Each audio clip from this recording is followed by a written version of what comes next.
Gênesis capítulo 11, eu quero ler os versículos 10 e 11, e depois nós vamos lá para o capítulo 12, e eu vou ler do versículo 1 ao versículo 9. Gênesis 11, versos 10 e 11.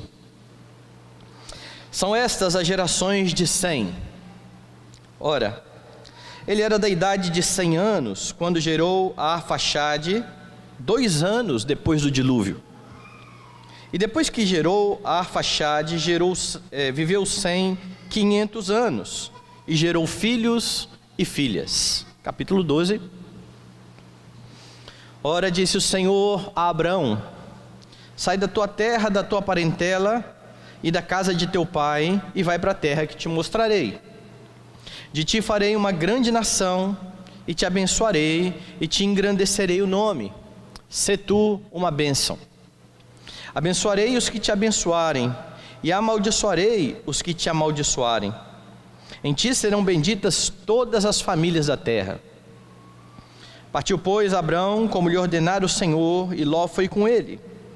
Tinha Abrão 75 anos, quando saiu de Harã. Levou Abrão consigo a Sarai, sua mulher, a Ló, filho de seu irmão, e todos os bens que haviam adquirido, e as pessoas que lhes nasceram em Harã. Partiram para a terra de Canaã, e lá chegaram.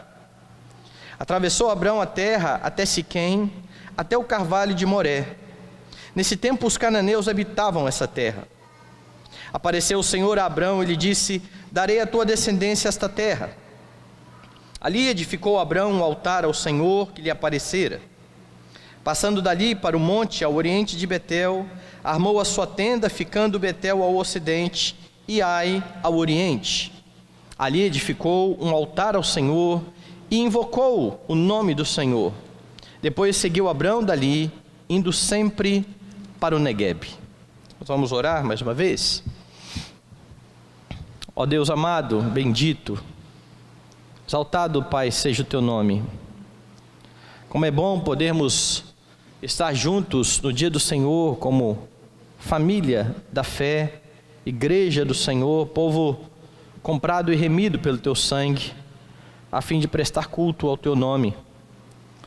Que o Senhor, ó Deus, por meio de Jesus Cristo, nosso Redentor, aceite a nossa adoração. E nesse instante, que o teu Espírito, ó Deus Santo, ilumine o nosso entendimento para que compreendamos a tua palavra. Que venhamos, ó Deus, a observá-la e viver, ó Deus, por meio dela, para a tua glória e para o teu louvor. Fala conosco, Pai, em nome de Jesus. Amém. Meus irmãos, nossa vida, ela pode ser resumida em algumas etapas. Nós nascemos, crescemos, casamos, geramos a nossa descendência, caminhamos para a morte. E se você olhar para a vida nessa perspectiva, você vai ver que a vida é semelhante a uma viagem. E é por conta disso que muitos começam a ter alguns tipos de filosofia para a vida, que são ditas e faladas muitas vezes pelos meios, televisão, filmes. Há um filme famoso que traz a seguinte frase: o destino não é tão importante quanto a jornada. E alguns olham para isso e falam: isso é muito bonito, certo? E faz sentido. Não importa muito onde você está indo, o que importa é como é que você está indo. É o que você vai aproveitar desse caminho. E esse slogan está inclusive num dos filmes para criança da Disney, um filme que particularmente eu gosto bastante, que é Carros. O slogan é exatamente esse, de carros. O importante não é o destino, mas a jornada. O texto nos fala de um homem que foi chamado para uma jornada, para uma caminhada, para ir a algum lugar. Abraão, ou Abrão, é o nome deste homem que aparece no capítulo 12 aí de Gênesis. Exatamente a respeito do chamado de Abrão que Moisés está tratando aqui nesse momento do livro de Gênesis, e é bastante importante você relembrar o que aconteceu até aqui no livro de Gênesis. Deus havia feito um pacto com o homem, colocando ele no jardim do Éden e exigindo deste homem plena obediência. O problema é que este homem quebrou o pacto, ele pecou contra Deus, e assim toda a sua descendência também agora está em oposição ao Senhor Deus. E é por isso que a Bíblia vai dizer que nós nascemos em pecado. Esse é o estado de todo homem que nasce. Nós nascemos em pecado. Naturalmente nós nascemos em oposição a Deus e às coisas de Deus. Esse é o estado natural. Mas o Senhor promete redenção, dizendo que da mulher viria aquele que vai esmagar a cabeça da serpente. Isso já aparece no livro de Gênesis, no capítulo 3, no versículo 15. E a história de todo o Antigo Testamento vai demonstrar exatamente a história do Messias prometido, daquele que é a esperança do povo para lutar contra os seus pecados, a fim de serem reconciliados com Deus.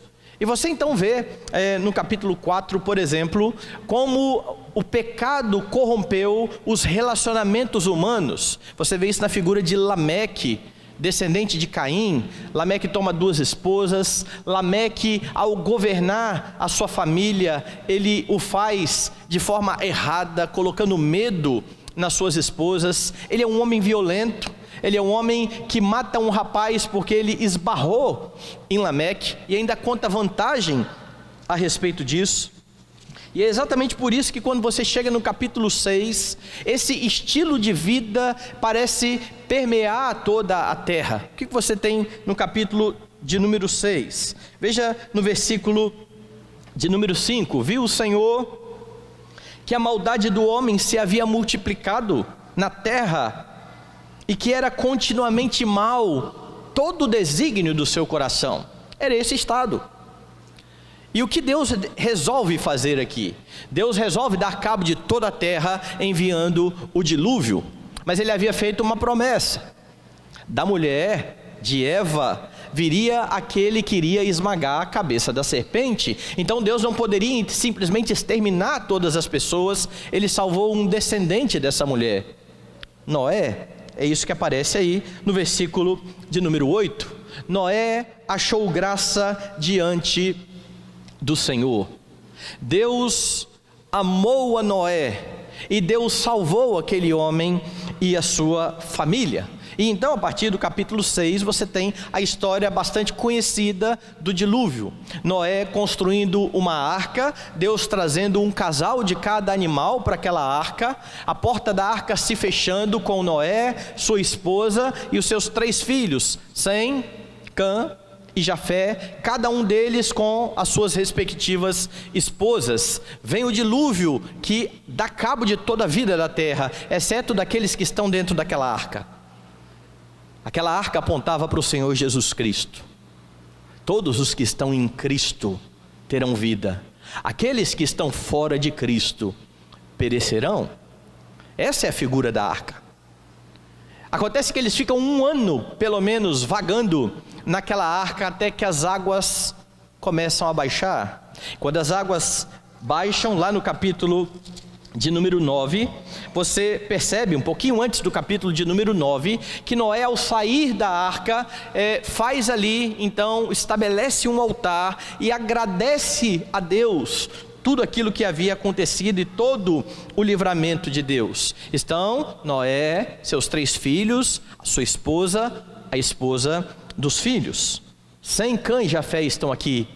E estes homens vão ouvir da parte de Deus o mesmo que Adão ouviu lá no princípio. Eles precisam povoar a terra, eles precisam encher a terra. Isso vai ser descrito no capítulo, por exemplo, de número 10. Começa a descrever várias gerações. Eu sei que tem muita gente que não gosta de olhar para as genealogias da Escritura, mas elas são bastante importantes e elas estão aqui por uma razão. No caso, descrever como é que os homens foram cumprindo a ordem de Deus de crescer e multiplicar e ir aí formando os povos. Você então chega no capítulo de número 11. No capítulo de número 11, você tem mais um episódio de desobediência a Deus. E é bastante interessante você ver isso aqui, porque Deus havia dado cabo de toda a vida na terra, mandado que estes homens se espalhassem, mas estes homens vão crescendo e chegam no determinado lugar e simplesmente dizem: nós não vamos sair daqui. Nós não vamos crescer, nós vamos ficar neste lugar, nós vamos construir uma grande torre, nós vamos tornar o nosso nome famoso. Eles começam então a construir uma torre e Deus vem com juízo, separando as linguagens, os homens por linguagens. Deus confunde as linguagens e estes homens não têm outra opção senão espalhar pela terra. E é isso que você tem no capítulo de número 11 até o verso de número 9, e chega então no versículo 10, que foi o versículo que eu comecei a ler nessa noite, que traça as gerações de Sem. Se você olhar depois na sua casa, dos filhos de Noé, Sem, Cã e Jafé, Sem vai ser aquele para quem Noé vai dizer: bendito seja o Senhor, Deus de Sem. Sem é o representante aqui do pacto, é aquele que está na linhagem de Noé, assumindo essa posição de mediador da aliança. E é exatamente a linhagem de Sem que vai ser descrita aqui. O que Moisés está querendo fazer? O que você aprende no chamado de Abrão, que vai se seguir a linhagem de Sem? Você aprende algumas lições importantes. A primeira delas é que Deus mantém a sua promessa e preserva a linhagem da mulher.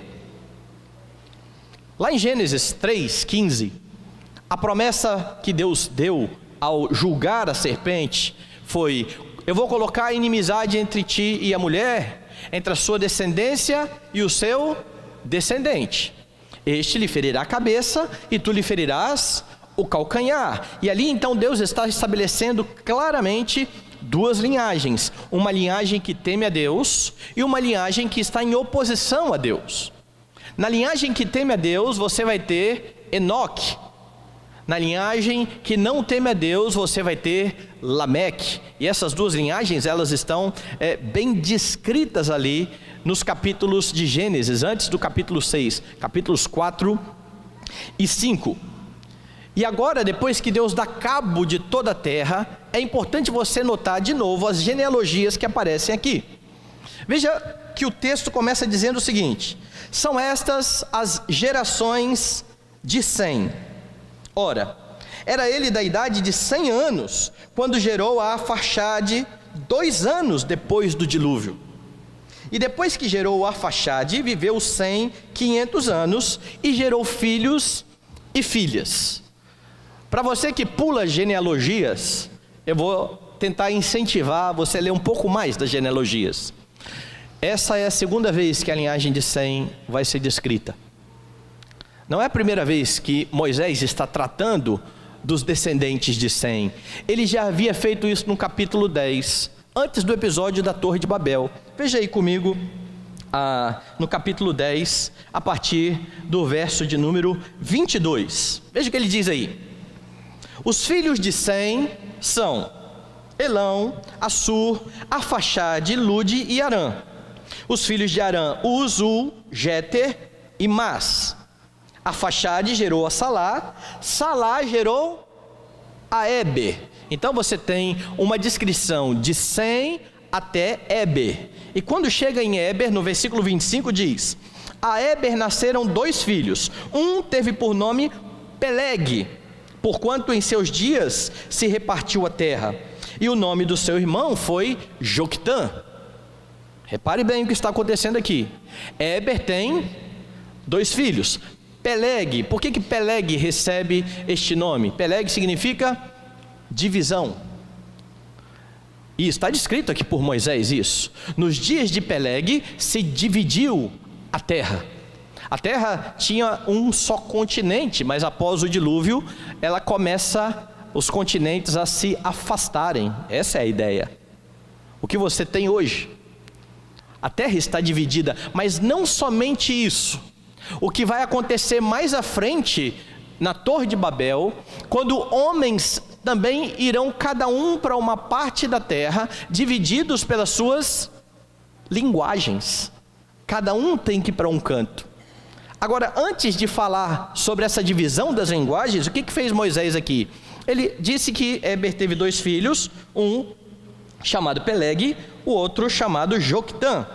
E ele começa então a traçar aí a linhagem de Joctã. Joctã gerou a Modá, a Selefe, a Azarmavé, a Gerá, a Adorão, a Uzal, a Diclá, a Obal. E aí lá no versículo 32, são estas as famílias dos filhos de Noé, segundo as suas gerações, nas suas nações. E destes foram disseminadas as nações na terra, depois do dilúvio.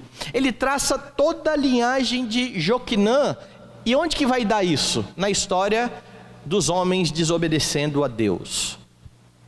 Os homens em franca oposição à ordem do Senhor, dizendo: nós não vamos dividir, nós não vamos espalhar pela terra, nós vamos ficar nesse lugar e faremos o nosso nome famoso. Foi o que eu relatei agora há pouco. Veja o que acontece no versículo 10. São estas as gerações de Sem. Era da idade de 100 anos quando gerou Arfaxade. Agora vá lá para o versículo 12. Viveu Arfaxade 35 anos e gerou Salá. Depois que gerou Salá, viveu 403 anos e gerou filhos e filhas. Viveu Salá 30 anos e gerou a Éber. Então de novo aparece Sem e Éber. Lembra que Éber teve 2 filhos? Uma linhagem já foi descrita, Joquinã. Veja o texto. E depois que gerou a Éber, viveu Salá 403 anos e gerou filhos e filhas. Viveu Éber 34 anos e gerou Peleg. Não aparece mais Joquinã. A linhagem de Joquinã foi descrita até aquele momento em que os homens estavam em oposição a Deus. Mas agora Moisés está dizendo ou tratando de uma outra linhagem. As 2 linhagens estão em oposição. Uma está em oposição a Deus. E a outra? Dê uma olhada onde que vai dar essa linhagem. Viveu Éber 34 anos e gerou a Peleg. E depois que gerou Peleg, viveu Éber 430 anos, gerou filhos e filhas. Viveu Peleg 30 anos, gerou Reu. 20. Viveu Reu 32 anos, gerou Serug. 22. Viveu Serug 30 anos, gerou Naor. 24, viveu Naor 29 anos e gerou a Terá. E depois que gerou a Terá, viveu Naor 119 anos, gerou filhos e filhas.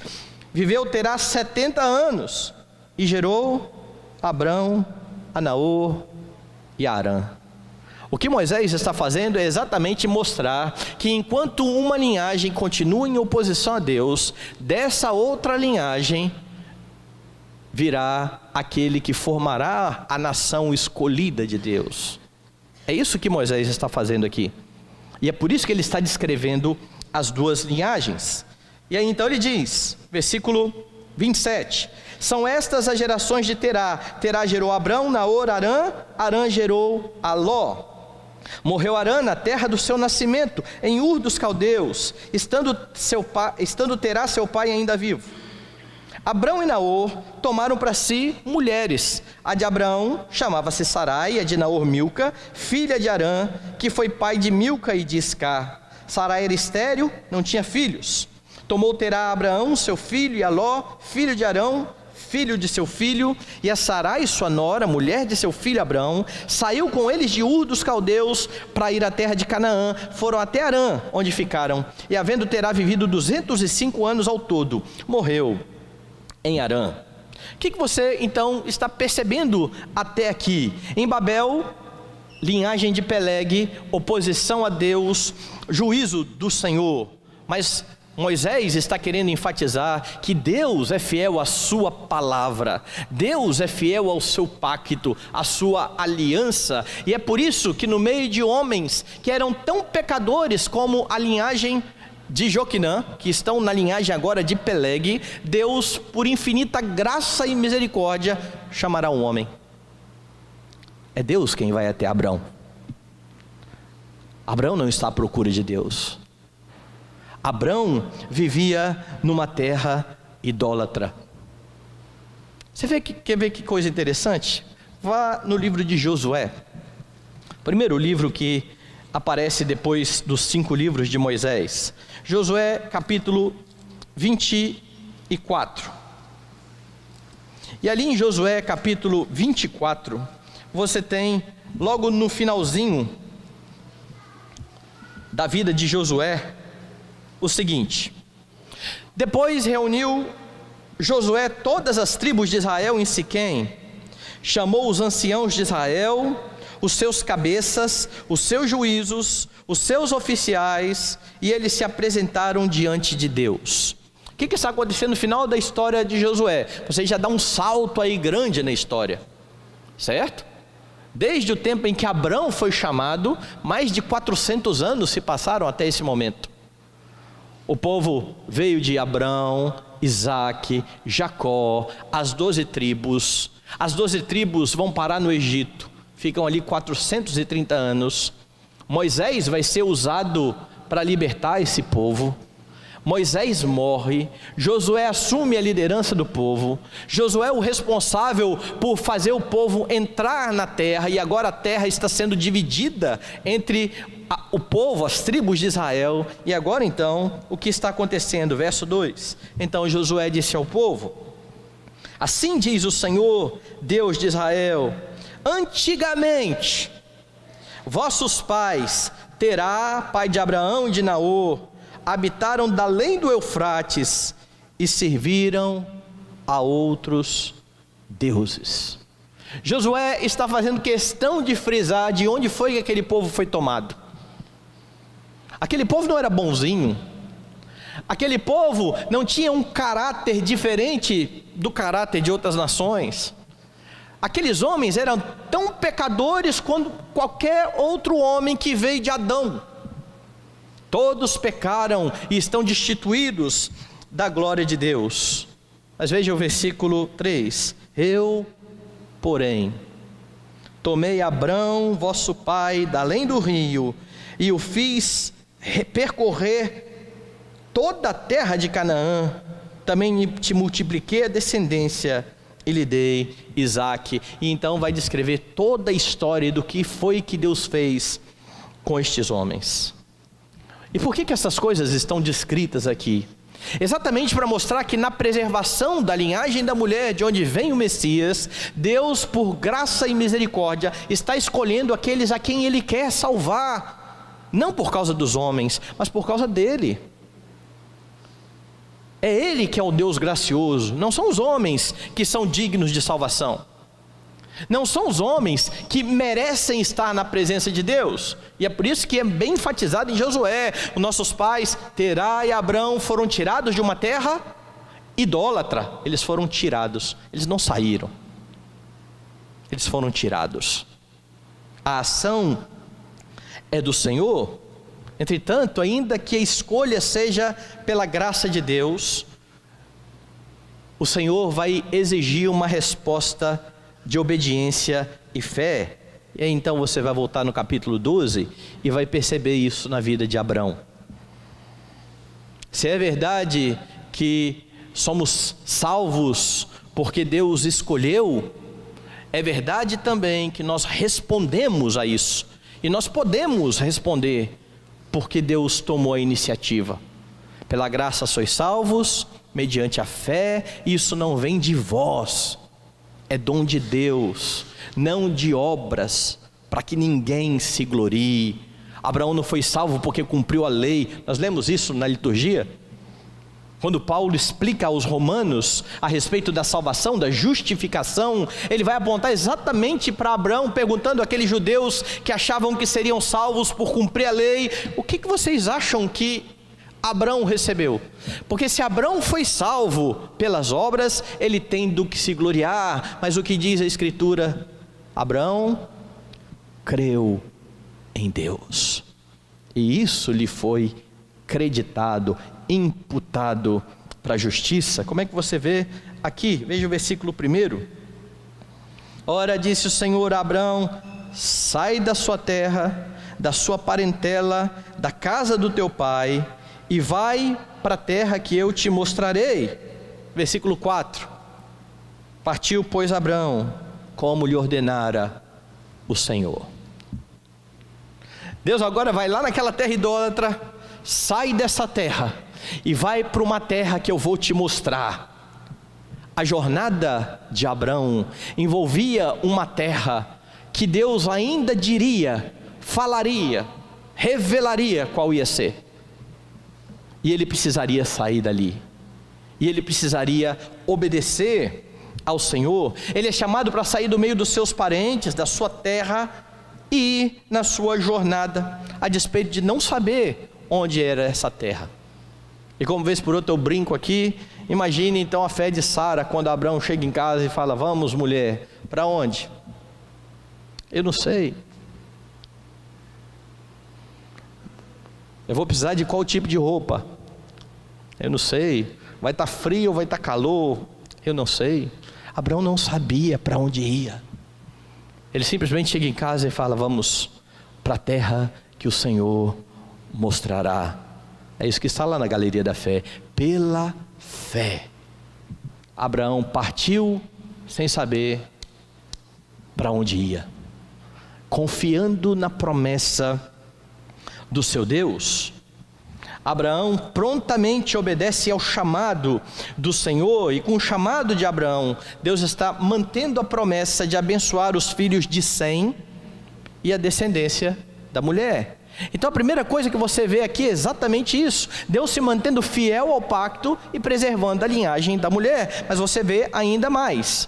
Você vê Deus fazendo uma promessa a Abraão que envolvia uma grande nação.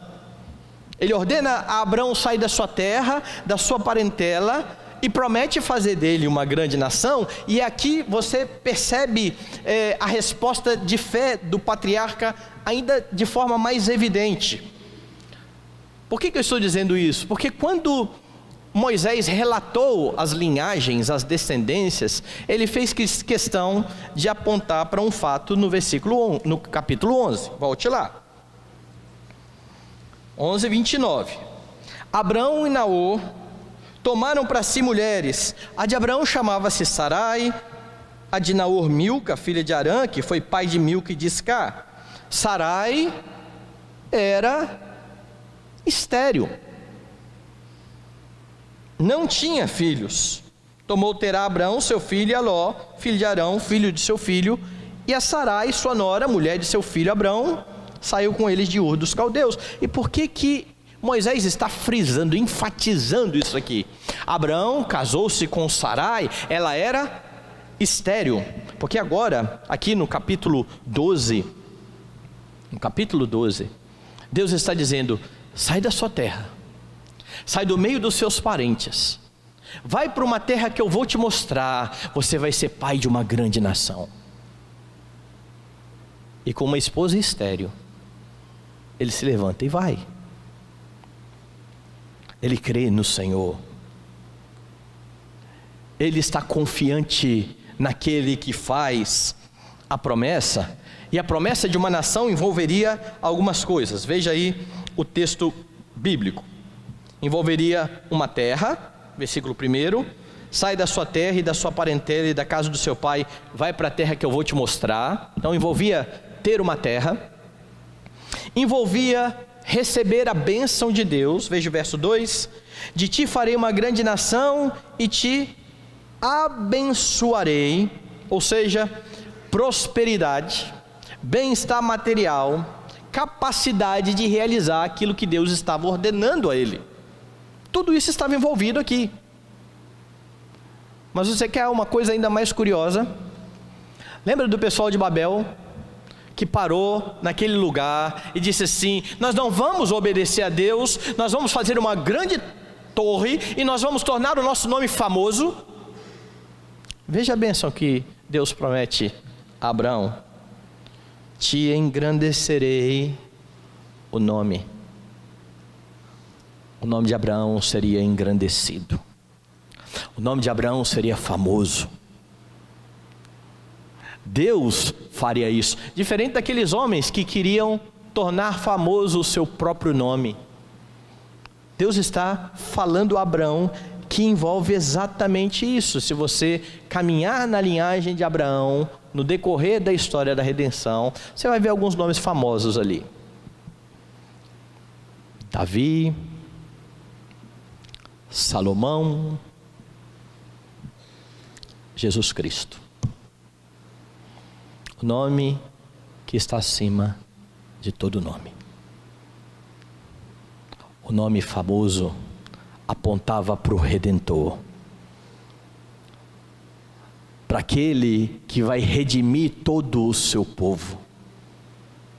Abraão está partindo com promessas de uma terra, de bênção, de prosperidade, de um grande nome. Deus chama este homem, ele responde em fé, e ele ouve promessas para ele, mas não somente para ele. Deus abençoa e faz também promessas para todas as famílias da terra. A promessa de fazer de Abraão não é um fim, uma grande nação de Abraão não é um fim em si mesmo. Deus tem um objetivo. Por causa de Abraão, ou por meio de Abraão e seus descendentes, todas as famílias da terra seriam abençoadas.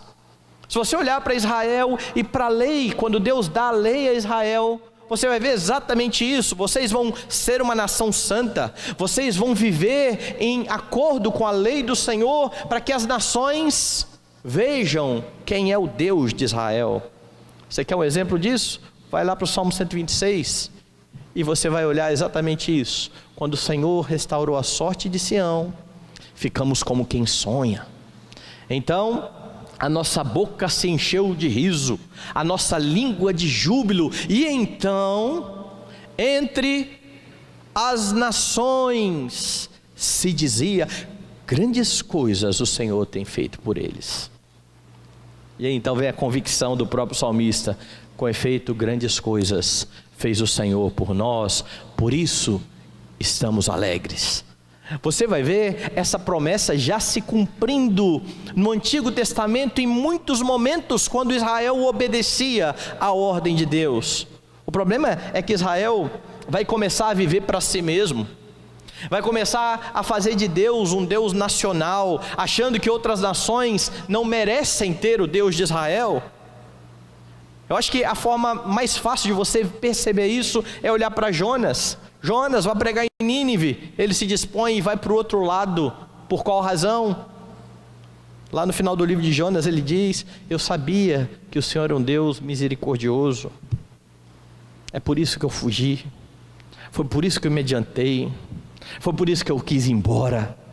Jonas não queria cumprir o chamado de Israel, ser bênção para toda a terra. Mas é esse o chamado de Abraão? É para isso que Abraão está aqui sendo chamado.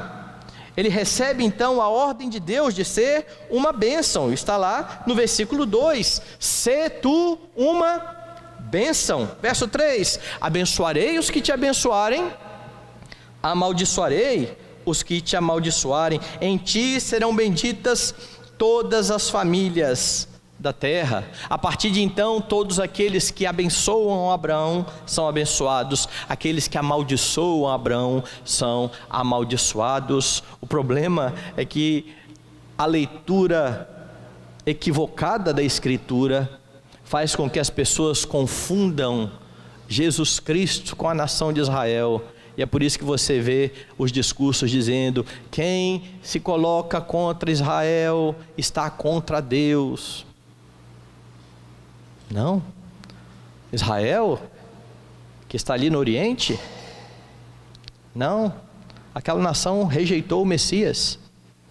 Está contra Deus quem rejeitou aquele que veio de Israel, quem rejeitou o rei de toda a terra, que veio de Israel. A bênção tem a ver com Cristo, e a maldição tem a ver com Cristo. Quem tem o Filho tem a vida, quem não tem o Filho não tem a vida. A bênção de Abraão se cumpre em uma pessoa, e somente em uma pessoa: Jesus Cristo. E se você está nele, você é abençoado. Mas se você se coloca contra ele e o rejeita, a única coisa que ele espera é a maldição. É isso que está sendo proposto aqui. Todas as famílias da terra são alvo então da bênção do Senhor, a partir do momento em que eles exaltam o Deus de Israel. Essa nação que vai ser formada a partir de Abraão, depois Isaac, Jacó, vai ser a mediadora aqui entre as nações da terra e o Deus de Israel. É por isso que eles são chamados para ser uma nação de sacerdotes, nação sacerdotal. O que fazia o sacerdote? Ele era o mediador. Era ele quem mediava a relação do povo com Deus e Israel.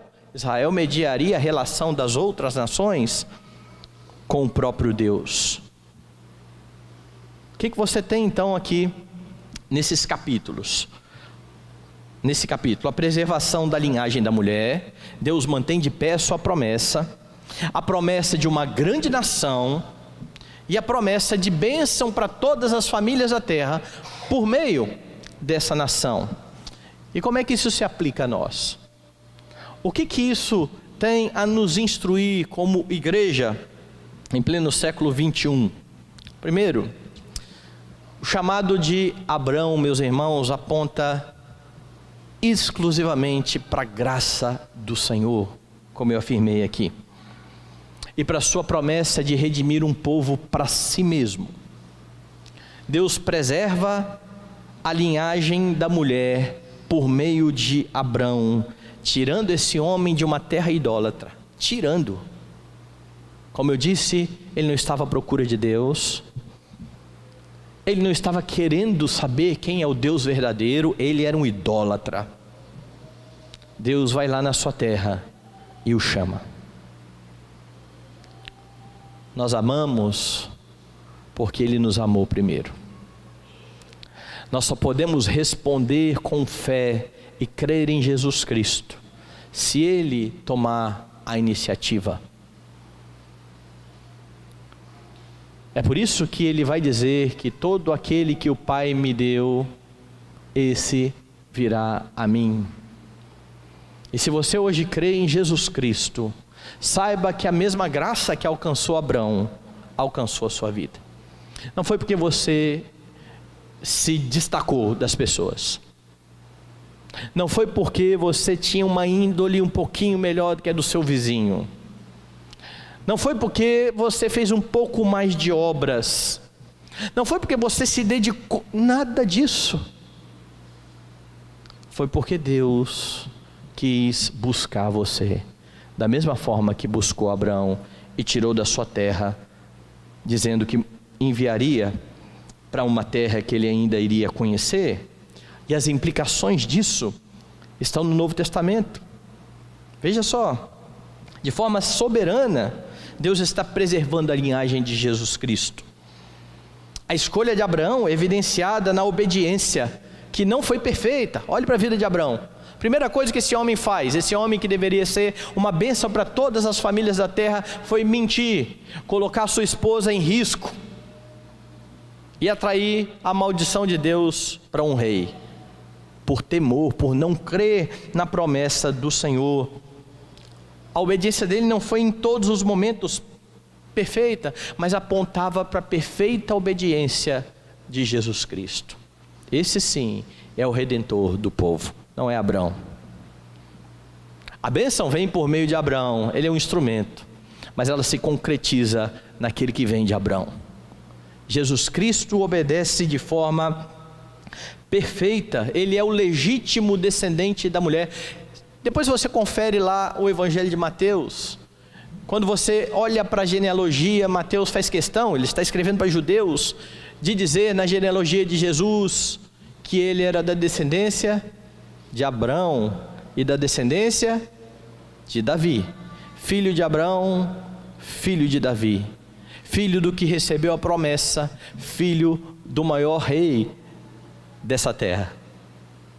Esse é o Senhor Jesus Cristo, e é nele que se cumprem todas as promessas aqui. Só ele pode conceder salvação, porque ele foi obediente até o fim. Não há um ato sequer do Senhor Jesus contra a lei do Senhor. E você vai ver isso em Mateus, no capítulo 5, quando ele vai dizer bem enfaticamente: não pensem que eu vim revogar a lei. Eu não vim revogar, eu vim para cumprir. E foi o cumprimento da lei por meio de Jesus Cristo que proporcionou ao seu povo salvação pela graça mediante a fé. Fé na obra exclusiva dele, do nosso amado Redentor.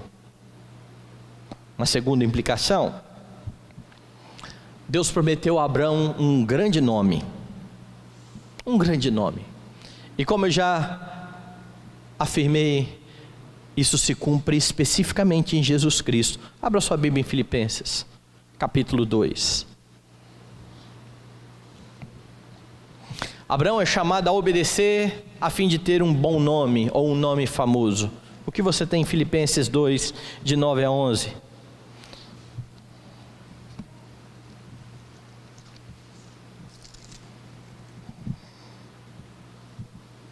Pelo que também Deus o exaltou sobremaneira, e lhe deu o nome que está acima de todo nome, para que ao nome de Jesus se dobre todo o joelho nos céus e na terra e debaixo da terra, e toda língua confesse que Jesus Cristo é o Senhor, para a glória de Deus Pai. Essa é a sequência do texto que diz que ele foi obediente até a morte, e morte de cruz. Veja o paralelo com Abraão. Abraão, obedeça e você vai ter um nome famoso. Jesus Cristo obedece até o fim, e Deus lhe dá um nome que está acima de todo nome. Com qual razão? Para que ao nome de Jesus se dobre todo o joelho. Todo o joelho. Quer seja em adoração ao Senhor, na redenção, quer seja em submissão ao Rei de toda a terra, no juízo. Mas todos se dobrarão diante de Jesus Cristo, aquele que tem o nome famoso acima de todo nome. Mais uma implicação: o chamado de um homem idólatra, como eu já disse, aponta para essa graça bendita de Deus. Deus salva você apesar de você. Louve a Deus por isso. Louve a Deus porque a salvação não depende da sua boa obra. Louve a Deus porque a salvação não depende do que você vai fazer de bom diante de Deus. Louve a Deus porque a salvação não depende da sua performance e do seu esforço. Louve a Deus porque Ele está salvando aqueles que se achegam a Cristo pela fé, apesar destes. Deus prova o seu próprio amor para conosco quando Cristo morre por nós, sendo nós pecadores, ainda pecadores. Louve a Deus.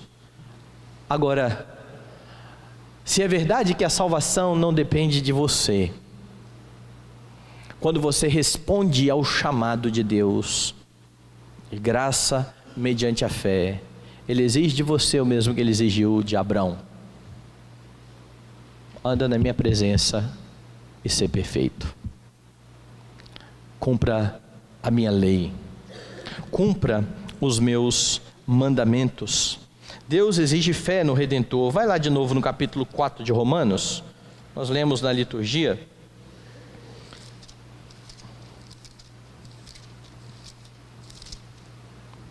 Verso 1: que diremos, pois, ter alcançado Abraão, nosso pai segundo a carne? Porque se Abraão foi justificado por obras, tendo que se gloriar, porém não diante de Deus, pois que diz a Escritura: Abraão creu em Deus e isso lhe foi imputado para a justiça. Ora, ao que trabalha, o salário não é considerado como favor, e sim como dívida. Sabe qual é a imagem que Paulo está pintando aqui? É o seguinte: se alguém cumpre as obras da lei, Deus não tem outra coisa para fazer senão salvar essa pessoa. Deus não pode dar outra coisa senão a salvação, porque Deus prometeu salvar aqueles que se submetem em obediência a Ele. Por que então que as pessoas não são salvas ao cumprir a lei? Porque é impossível. Ninguém cumpre a lei. Nem aqueles que dizem: ah, pastor, mas eu sou um bom filho, eu sou um bom marido, eu sou honesto, eu pago os meus impostos. Aqueles que leem a lei de forma bem superficial e que precisam ler a lei com as mesmas lentes do Senhor Jesus Cristo. Ouvistes que foi dito: não matarás. Eu, porém, vos digo: quem se ira sem motivo contra o seu irmão já é réu, já merece o inferno. Ouvistes o que foi dito: não adulterarás. Eu, porém, vos digo: quem olhar para uma mulher com um olhar impuro, já adulterou com ela. E como eu tenho enfatizado aqui, quarta-feira eu falei bastante a respeito disso, Jesus não está dando uma nova interpretação para a lei, não pense isso. A lei sempre teve esse padrão. Você percebe isso quando Natã chega para Davi e diz a Davi que Davi havia matado Urias, sendo que Davi mesmo não tirou da sua espada e matou Urias. E Natã diz que ele matou com a espada dos inimigos, mas quem matou foi Davi. É esse o padrão que Jesus está estabelecendo lá, que havia sido distorcido pelos doutores da lei, que se apegavam simplesmente no fato de: você já cometeu um crime, você já esfaqueou, você já apedrejou alguém, você nunca fez isso, então você nunca matou. Jesus falou: não, a ira no coração já é o mesmo pecado, já te condena. É por isso que não há salvação pela lei. Pela lei vem o pleno conhecimento do pecado. Agora, há salvação por crer em Jesus Cristo, porque Ele sim cumpriu plenamente toda a lei, nesse padrão que Ele ensina. E o que nós fazemos então? Como é que Paulo termina? Mas ao que não trabalha, é o seu caso, e o meu, e o de Abraão,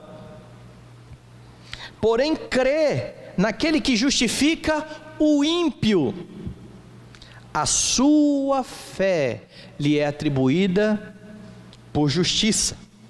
E é assim também que Davi declara ser bem-aventurado o homem a quem Deus atribui justiça, independente das obras. E então ele cita o Salmo: bem-aventurados aqueles cujas iniquidades são perdoadas, cujos pecados são cobertos. Bem-aventurado o homem a quem o Senhor jamais imputará pecado. Sabe qual é o resultado disso tudo? Está no capítulo 5 de Romanos: justificados, pois, mediante a fé, temos paz com Deus por meio de Jesus Cristo, o nosso Senhor. E qual a implicação disso? Está lá no capítulo 12 da Epístola aos Romanos: rogo-vos, pois, irmãos, pelas misericórdias de Deus, que apresenteis o vosso corpo por sacrifício vivo, santo e agradável a Deus, que é o vosso culto racional, e não vos conformeis com este século, mas transformai-vos pela renovação da vossa mente, para que experimenteis qual seja boa, agradável e perfeita vontade de Deus. Crendo em Jesus, você tem condições de obedecer a palavra e viver para a glória de Deus. É por isso que aqueles que estão dizendo: eu tenho a Jesus, e não buscam um padrão de santidade observado na lei do Senhor, está se enganando. Está se enganando. Porque o justo, o bem-aventurado, ele ama a lei do Senhor. Na sua lei ele medita de dia e de noite. A lei é para ele mais doce do que o mel e o destilado dos favos. Esse é o padrão de quem foi salvo por Cristo. Essa é a forma como aquele que foi salvo por Cristo vai se portar, vivendo em santidade para a glória de Deus. Mas você tem mais. Deus prometeu a Abraão uma terra, e fica claro, bem claro, que essa terra não é nesse mundo. O Novo Testamento nos esclarece também isso. Nós já lemos e vamos ler de novo. Lemos na liturgia, Hebreus capítulo 11, verso 8. Pela fé, Abraão, quando chamado, obedeceu, a fim de ir para um lugar que devia receber por herança, e partiu sem saber para onde ia. Pela fé, peregrinou na terra da promessa, como em terra alheia, habitando em tendas com Isaque e Jacó, herdeiros com ele da mesma promessa. E a ideia de habitar em tendas, lembra que o povo vivia nômade, eles não tinham local fixo, eles não se prendiam em um local. Não é essa terra. Essa é a ideia. Não é este o lugar. Nós estamos de passagem aqui nessa terra. E por que era assim? Porque aguardava a cidade que tem fundamento, do qual Deus é o arquiteto e o edificador. Pela fé também a própria Sara recebeu o poder para ser mãe, não obstante o avançado de sua idade, pois teve por fiel aquele que lhe havia feito a promessa. Por isso também de já amortecido, saiu uma posteridade tão numerosa como as estrelas do céu e inumerável como a areia que está na praia do mar. Todos estes morreram na fé, sem ter obtido as promessas, vendo-as porém de longe, e saudando-as, e confessando que eram estrangeiros e peregrinos sobre a terra.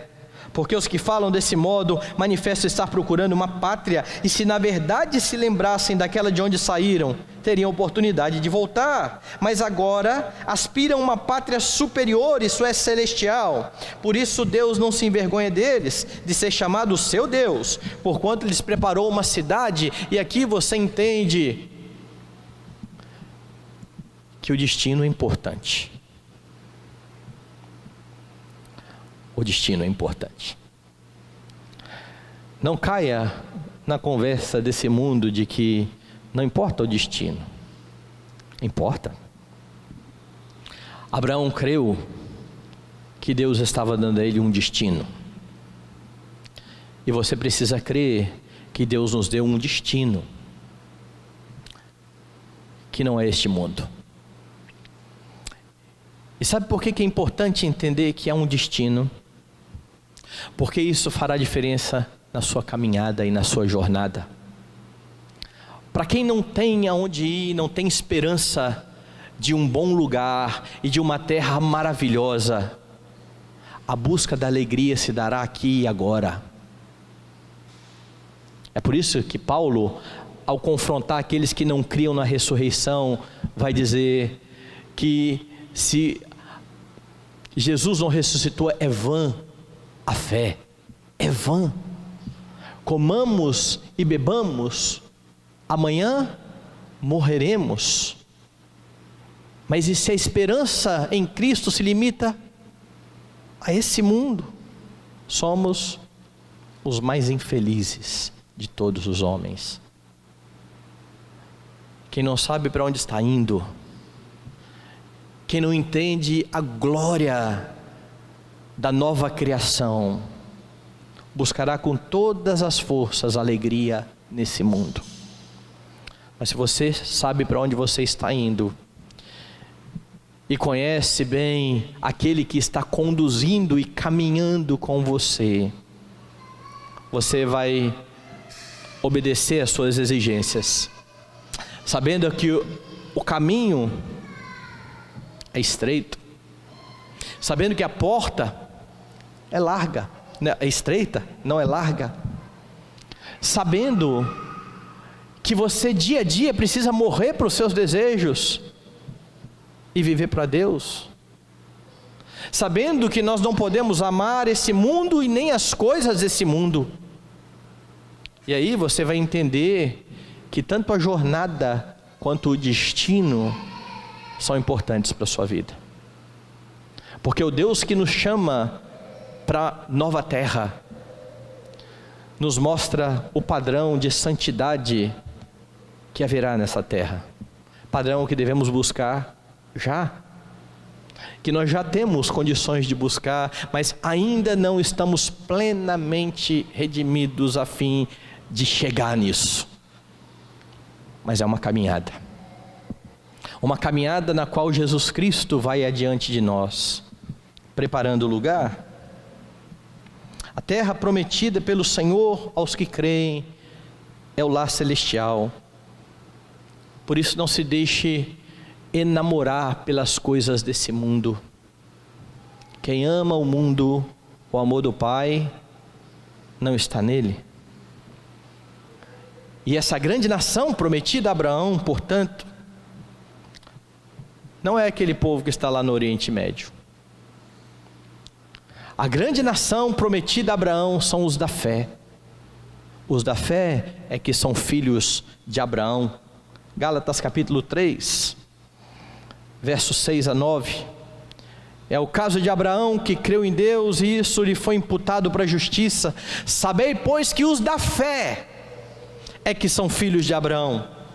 Ora, tendo a Escritura previsto que Deus justificaria pela fé os gentios, nós, que não somos do Israel étnico, pré-anunciou o Evangelho a Abraão: em ti serão abençoados todos os povos, de modo que os da fé são abençoados com o crente Abraão.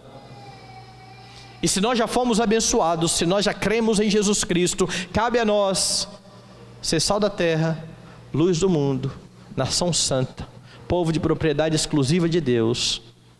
Cabe a nós viver de modo digno do Evangelho. Cabe a nós viver as obras, as boas obras da lei do Senhor, para que os homens vejam as nossas boas obras e glorifiquem ao Pai que está nos céus.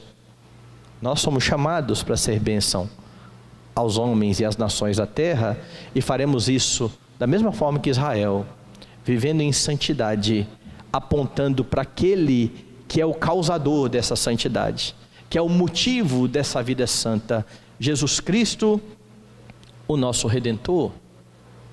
Caminhe então com o Senhor Jesus Cristo. Por mais que este mundo venha te seduzir, por mais que você procure alegria fora de Jesus Cristo, peça ao Espírito que dia a dia mantenha o seu coração seguro, para que dia a dia você continue olhando para aquele que é o autor e consumador da fé, para aquele em quem temos uma grande herança, para aquele que se deu por nós, a fim de que recebêssemos a bênção de Abraão, que vivamos para ele, para a sua glória e para o seu louvor.